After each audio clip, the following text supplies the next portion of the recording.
আসলে কি মধুপুরী পীর সাহেব হুজুর জামাতের সেক্রেটারি জেনারেলকে বক্তব্য প্রদান করতে বারণ করেছেন কিনা এই বিষয়টি কনফার্ম হওয়ার জন্য আমি জনাব রফিকুল ইসলাম খান সরাসরি ওনার নাম্বারটা আমি সংগ্রহ করেছি। পীর সাহেব মধুপুরী হুজুর বিশেষ করে জামাতের সহকারী সেক্রেটারি জেনারেল যিনি বক্তব্য করতে যাবেন নাম ঘোষণার পরে তিনি দৌড়ে এসে তার কাছে একটা আবদার জানিয়েছেন, একটু জোর করে বলেছেন যে আপনারা ক্ষমতায় গেলে অবশ্যই কুখ্যাত কাদিয়ানীদেরকে রাষ্ট্রীয়ভাবে কাফের ঘোষণা করবেন, এটা আপনার ভাইকে বলবেন আজকে।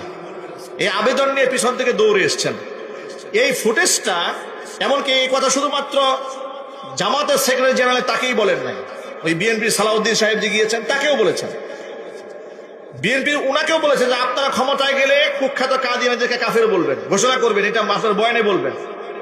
এই বক্তব্যটা উনি জামাতের সহকারী সেক্রেটারি জেনারেল যিনি ওনাকেও বলেছেন।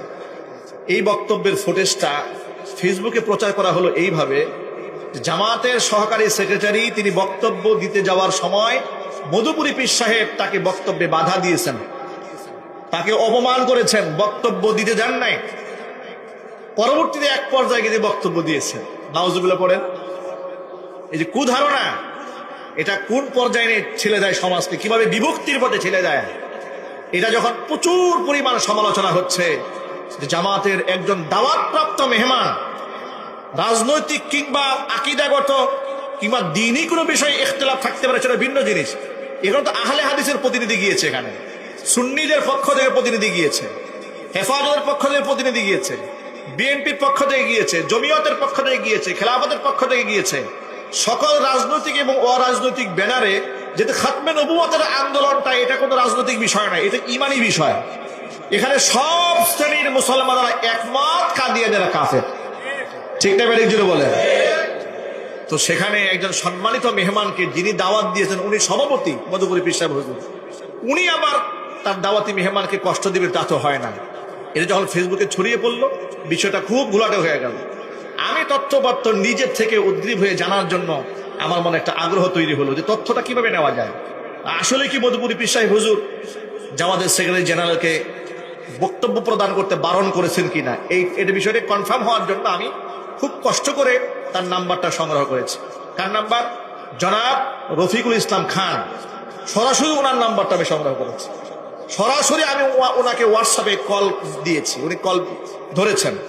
আমি তখন পরিচয় দিয়ে কথা বললাম, জিজ্ঞেস করলাম যে ভাই আপনাকে কি সত্যিকার্থে মধুপুরী পীর সাহেব হুজুর স্টেজে আপনাকে বয়ানে বাধা দিয়েছে? তিনি বলেন না তো, আমাকে তো বাধা দেয়নি, বরং আমি বক্তৃতা করতে যাওয়ার সময় তিনি দৌড়ে এসে আমাকে শক্তভাবে একটা আবেদন জানিয়েছেন যে আমি যেন বক্তৃতার মধ্যে এটা তুলে ধরি যে আমরা ক্ষমতায় গেলে কুখ্যাত কাদিয়ানীদেরকে রাষ্ট্রীয়ভাবে আমরা কাফের ঘোষণা করব। এখানে তো ভুল বুঝাবুঝির কিছু নাই। এমনকি পরবর্তী আমি দেখলাম ফেসবুকে স্ট্যাটাসের মাধ্যমে উনি এই ব্যাপারটা সুরাহা করার চেষ্টা করেছেন। শুধুমাত্র একটা কুধারণা সমাজটি কিভাবে বিভক্ত করে, সমাজটি কিভাবে টুকরা করে, আলেমদের ঐক্যের বন্ধন কি করে নষ্ট করে, একটি ঐক্যমত্য পোষণ করা একটা বিষয়। কাদিয়ানীরা কুখ্যাত কাদিয়ানীরা কাফের, রাষ্ট্রীয়ভাবে কাফের ঘোষণা করতে হবে, এমন একটা সফল আন্দোলন, এমন একটা সাকসেসফুল আন্দোলনকে ব্যর্থ করার জন্য কিংবা সমালোচনায় পর্যবসিত করার জন্য, এমন একটি নুরানি কাফিলার মধ্যে দাগ লাগিয়ে দেওয়ার জন্য সমালোচকরা এখানেও রাস্তা খুঁজে পেয়েছে, ঠিক না ভাই? একজনে বলেন কুধারণা কত মানুষকে জাহান্নামের পথে পরিচালনা করে। কেউ কেউ তো বলতেছেন এত বড় হুজুর দাওয়াতি মেহমানের সাথে খারাপ কাজটা করতে পারলেন, খুব ইনসাফ বলতেছেন। আবার কেউ কেউ লাইভ করে বলতেছেন মধুপুরী পীর সাহেব হুজুর কাজটা খারাপ করছেন, ভালো করেন নাই, তবে ওনাকে মুরব্বী হিসেবে শ্রদ্ধা করে কাজটা ভালো হয় নাই। আবার বলে ওনার ব্যাপারে মন্তব্য করতে চায় না, কাজটা ভালো করে নাই, মন্তব্য করে এরপরে বলছে কাজটা ভালো হয় না। এই জন্য কোনো ব্যাপারে নিশ্চিত না হয়ে ধারণা পোষিত করা, আল্লাহ পাক বলছে ইন্না বা'দাজ জান্নি ইসমুন, অবশ্যই অবশ্যই ধারণা পরিহার করবে, তোমাদের এই অমূলক ধারণাগুলো গুনাহের কারণ হয়ে দাঁড়ায়। কথা ঠিক নেবে ঠিক? এই যে একটা অমূলক ধারণা দিয়ে কত কবিরা গুনাহ যে হয়েছে, কত গীবত হয়েছে, কত শিকায়েত হয়েছে, কত সমালোচনার ঝড় উঠেছে বাংলাদেশে। আল্লাহ আমাদের জবানকে হেফাজত করুক। আর জোরে বলেন আল্লাহুম্মা আমিন।